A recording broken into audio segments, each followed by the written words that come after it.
자, 미국 증시 분위기를 생생하게 전해드리겠습니다. 이항영의 월가이드 시간이고요. MTN 이항영 전문위원 연결돼 있습니다. 안녕하세요. 네, 안녕하세요. 이항영입니다. 자, 이제 시장 좀 반등하나 싶었는데 다시 한번 좀 기술주 크게 밀렸어요. 미국 증시 한번 봐주세요. 네, 나스닥이 오늘 좀 오전장 중반까지 괜찮았었는데요. 동부 시간으로 보면 점심시간 지난 섬부터 흘러내렸고, 특히 막판 돼서는 하락폭이 좀 커지면서 마감됐습니다. 3대 지수 결국 모두 하락하면서 다우가 0.4%, 또 S&P 500도 1.5%, 나스닥은 무려 2.5% 가까이 하락을 했습니다. 섹터별로 보면 유틸리티라든가요, 그리고 헬스케어 이 정도만 그나마 분전했고요. 대부분의 8개 정도 섹터는 모두 하락했고요. 특히 기술주라든가 임의소비재 등이 하락폭이 컸습니다. 그만큼 기술주와 임의소비재가 어저께 제가 이번 4분기 실적 때 약간 유의할 수 있다. 약간 어닝 쇼크가 나올 수 있는 것들이 제법 많을 것 같다는 월가의 전망을 소개해드렸는데, 오늘 역시 오늘부터 이어왔던 어닝 시즌이 공식적으로 시작되면서요. 시장에서 약간의 그런 불안감이 시장에 좀 반영됐다라고 저는 이해를 하고 있다라고 전체적으로 먼저 좀 이해하시면 되겠습니다. 알겠습니다. 자, 이런 시장 속에서 어제부터 이제 실적 시즌이 본격적으로 시작했잖아요. 첫 번째로 이제 선을 끄는 게 바로 델타항공입니다. 어닝 시즌 첫 번째 성적표는 좀 어땠을까요? 네, 실적 자체는 좀 적자가 나왔는데요. 어느 정도 예상했던 부분이고, 더욱더 중요한 것은 항공주나 여행주도 마찬가지지만 앞으로의 이제 기대감죠. 2022년에 여행이 얼마만큼 활성화될 수 있냐는 것인데요. 특히 델타항공은 당장 과거의 작년보다는 올해는 이제 상당히 개선될 수도 있고, 연가들 보면 흑자도 가능할 수 있다는 이런 얘기를 하는 거죠. 그러다 보니까 오늘 델타항공도 한 2% 올라갔고요. 대부분의 여타 아메리칸 항공 비롯한 수많은 항공주는 오늘 대부분이 2, 3%씩 올라갔습니다. 결국 그러다 보니 미국의 소위 글로벌 Z ETF라는 Z라는 거가 있는데요. 이런 것도 역시 오늘 2% 가까이 올라가는 모습이 되겠고요. 실적 발표한 기업 중에서는 KB홈이 되겠는데요. 역시 기대 이상 실적 발표하면서 오늘 S&P 500 중에서는 가장 많이 올라간 주식이 하나입니다. 16.5%나 급등하는 모습 보여줬습니다. 대만 반도체는 역시 기대 이상의 매출 실적을 발표하면서 5% 이상 올라가면서 저고가 수준에 올라가는 모습이었고요. 특히 이제 오늘부터 이제 미국 한국 시간 오늘 밤부터 본격적으로 이제 금융사들이 실적 발표하면서 이제 대거 실적 발표합니다. 그리고 이제 다음 주 중반 이후에 넷플릭스, 그리고 그 다음에 어떤 빅4 이런 것들 빅5를 잇따라 발표가 되겠는데요. 아시다시피 오늘 밤은 JP모건과 블랙락, 그리고 시티그룹, 웰스파고 등의 실적 발표합니다. 다만 실적 자체도 중요하겠죠. 특히 이제 소비자 시장 부분이 얼마만큼 늘어날 수 있을지 이런 거 분명히 관심인데요. 그보다는 제이미 다이먼, JP모건 회장과요, 블랙락의 레리 핑크 회장이 항상 실적 발표하는 시점에서 인터뷰하는 모습을 많이 보여줬습니다. 이번에도 그러리라고 보고 있는데요. 그분들이 연간 첫 번째 맞는 공식 인터뷰나 이런 아니면 레터를 통해서 전체적인 미국 경제, 글로벌 경제뿐만 아니라 금융시장에 화두를 어떤 거를 던질지가 오히려 더 관전 포인트라고 보고 있겠고요. 역시 은행 업종은 전반적으로 당장 과거의 실적보다는 금리의 상승세. 물론 어제 오늘 약간 좀 숨고르기 하고 있지만 결국은 은행 업종에 대한 강한 실적에 대한 반등에 대한 기대감이 있거든요. 그런 관점에서 은행 업종에 대한 관심 필요해 보겠고요. 역시 은행 업종은 대출 추이 같은 것들 오늘 주목해서 보셔야 되겠습니다. 전체적인 대출 잔고가 상하은행의 전체 잔고가 지금 최고 수준에 육박하고 있다는 것도 확인하신다 그러면 역시 중요한 것은 기술주도 좋고 성장주도 좋고 테마주 다 좋죠. 미래형 주식 좋지만 기본적으로 은행과 에너지 주식에 대한 관심 여전히 다시 한번 강조드리고 싶습니다.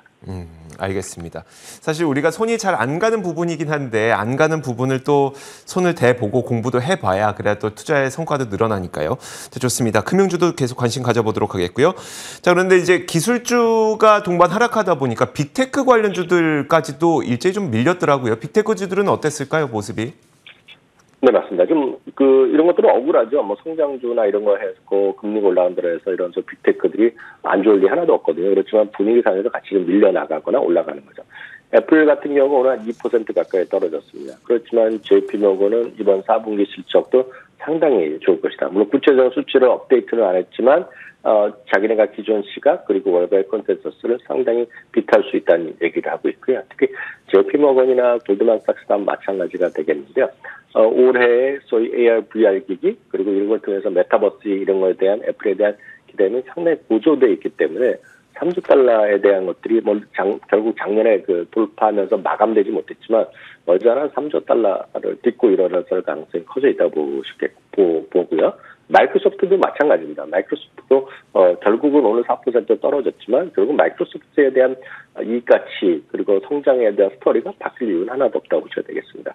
알파벳도 오늘 2% 떨어졌고요. 아마존도 2.4% 떨어졌습니다. 다만 오늘 약간 우려의 목소리가 많이 나온 것은 넷플릭스입니다. 넷플릭스는 오늘 3% 이상 떨어졌는데 이제 다음 주 실적 발표했는데요.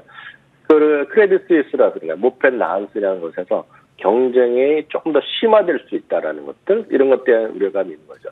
결국은 수많은 어떤 스트리밍 서비스 기업들이 계속해서 서비스를 늘리고 있는 거 아닙니까? 우리나라만 하더라도 이미 애플 TV 들어왔죠. 디즈니 플러스 들어왔죠. 우리나라도 이제 HBO 맥스 이런 거가 들어온다고 하는데요. 여튼 이런 것들이 경쟁이 격화되면서 수많은 사람들이 모든 것을 쓰진 않을 거 아닙니까? 그러니까 이런 것들이 경쟁 격화가 되는 거죠. 요즘 보면 최근에 나온 영화 중에 넷플릭스 오리지널 나온 것 중에 돈 룩업이라는 거 엄청나게 히트를 치고 있는 거로 저도 알고 있고 물론 저도 봤지만요. 그런 것들이 무한대로 나올 수는 없다는 거죠. 그렇기 때문에 그런 것에 대한 경쟁 격화 우려가 있다는 것이 나오면서 오늘 여하튼 3%가 오늘 하락하는 모습이었고요. 테슬라는 미주어나 도이치방크에서 2022년 토픽으로 여전히 제시했지만 오늘 전반적인 분위기에서 밀려났습니다. 6.7%가 떨어졌고요. 엔비디아도 5% 떨어졌습니다.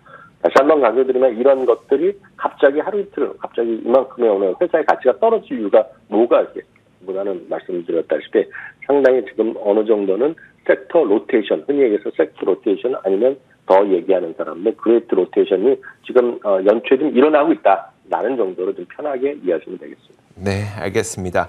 자, 빅테크 기업들까지 살펴봤고요. 이항영 위원님 말씀을 들으니까 조금 안심은 되는 것 같습니다. 자, 이제 기타 특징주들도 한번 봐야 될 텐데 포드가 사상 처음으로 장중한 때 1,000억 달러의 시가총액을 돌파했더라고요. 네, 맞습니다. 포드는 진짜 무서운 힘을 최근 들어서 보여주고 있습니다. 사실 저희가 벌써 2020년 가을에 7달러 수준 때부터 저희가 말씀드렸고 그 당시에도 그 50%만 가더라도 상당히 대단할 거라고 얘기했는데 그게 이제 100%가 넘었고요. 저희가 작년 말에 제시했던 저 2022년 유망주에도 몇 개를 11개를 했는데 그중에서 이제 포드를 계속해서 관심주로 말씀을 드렸습니다. 아시다시피 얼추 지금 그 포드가요. GM의 그 시가총액도 넘어서는 모습을 보이죠. 오늘 이제 말씀하셨던 대로 1,000억 달러를 넘어섰었습니다. 포드랑 GM 모두 이제 리만 사태 때 결국 정부 지분도 들어가서 기존의 포드 GM과는 상당히 지분주가 뒤바뀌었는데 여하튼 그 이후에 보면 시기에서 포드는 20년 만에 오늘 사상 최고가를 갔습니다.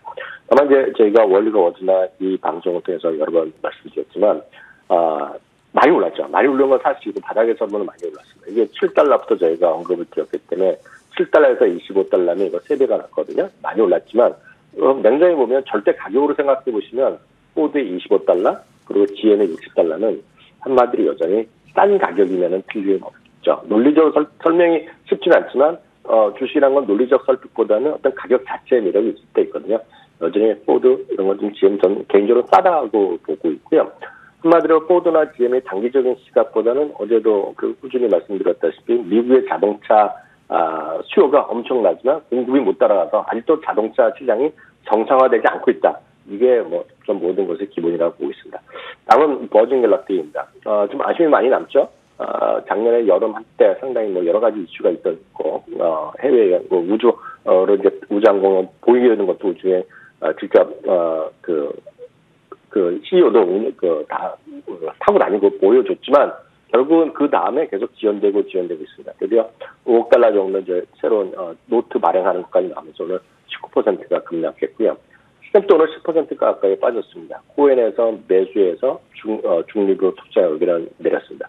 반면에 이제 어찌됐건 항공주가 움직이면 또 보잉도 먼저 가는 같이 가는 경향이 있는데요. 보잉은 그 외에도 이제 작년부터 계속 나왔던 소위 중국에서의 737 맥스 운항대계가 조만간 중국에서 현시가 될 수 있다는 기대감이 나온 거죠. 오늘 약간 3% 올라가는 모습을 보여줬고요. 레나입니다. 레나는 이제 실적을 발표했는데 상당히 긍정적으로 발표했는데요. 배당을 또 무려 50%나 올려줬습니다. 그러면서 오늘 또 시장에서 주가도 많이 올라갔지만 결국은 시장의 분위기에 따라서 보합 정도로 일단 마감을 했습니다. 알겠습니다. 자, 오늘은 이 부분을 좀 살펴볼게요. 오미크론 확진자는 굉장히 빠르게 늘어나고 있습니다. 그러면서도 경기 민감주들도 같이 올라가고 있고요. 이 부분을 좀 우리가 분명하게 이해를 해야 투자의 방향을 좀 잡을 수 있을 것 같거든요.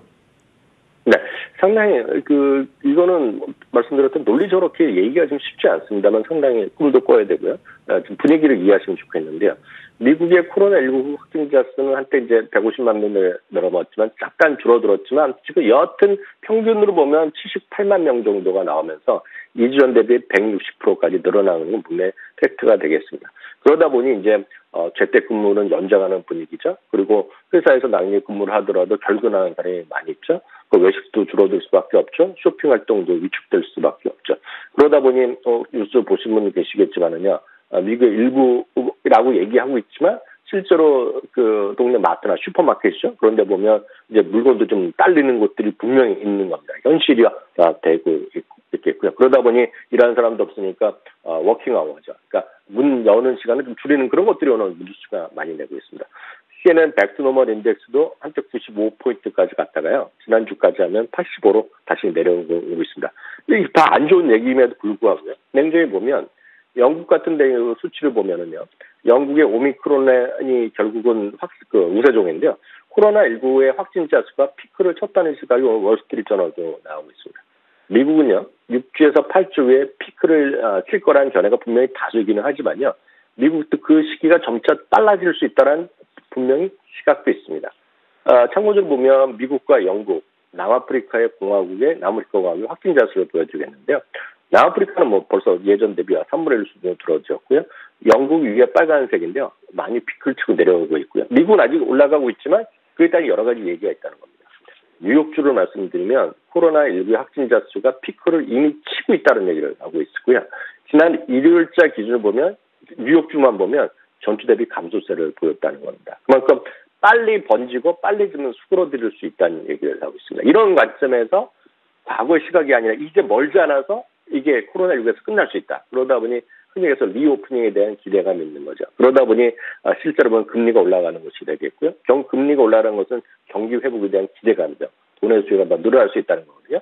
그러다 보니 경기 민감주와 가치주가 흔히 얘기해서 성장주와 기술주보다 조금 더 로테이션 쪽에서 좀 앞서갈 수 있다. 그런 얘기하는 거죠. 그러다 보니 크레딧 스위스에서도 비슷한 얘기를 하고 있는데요. 실제로 확진자뿐만 아니라 사망자 수의 감소 등의 좀 추세를 봐야 된다는 얘기하고 있겠고요. 기술주 같은 경우에도 그냥 단순한 기술주가 아니라 어느 정도 경기 민감에 받고 있는 거죠. 그러니까 경기가 좀 같이 좋아지는 거. 예를 들어서 무조건 쓸 수밖에 없는 서비스나 제품, 그러니까 마이크로소프트, 애플 같은 거가 영향을 받을 것이 없다는 거가 되겠고요. 그나마 소프트웨어보다는 하드웨어가 오히려 견실할 수 있다는 얘기하고 있습니다. 뱅커 멜론도 비슷한 얘기하는데 물론 뭐 약간씩 다르지만은요. 이분은 성장주 가치죠. 머리만 생각만 해도 머리가 아픈 분 많은데 그런 분들을 위해서는 이런 거 너무 휩쓸리지 말고 타이밍을 보지 말고 항상 시장에서 불안할 때는 퀄리티 주식을 많이 하라는 겁니다. 그만큼 안정된 주식을 좀 선호하면 큰 문제가 없을 거라는 얘기하고 있고요. 이분 같은 경우에는 헬스케어, 산업주, 금융주, 물론 기술주도 좋아하고 이런 것들에 대한 여전히 매수 의견을 갖고 있다라고 이해하시면 되겠습니다. 알겠습니다. 자, 이런 부분도 참고를 하면서 우리의 포트폴리오 전략을 다시 한번 점검을 해보겠습니다. 자, 지금까지 이항영의 월가이드 시간이었고요. MTN 이항영 전문위원과 함께했습니다. 고맙습니다. 네, 감사합니다.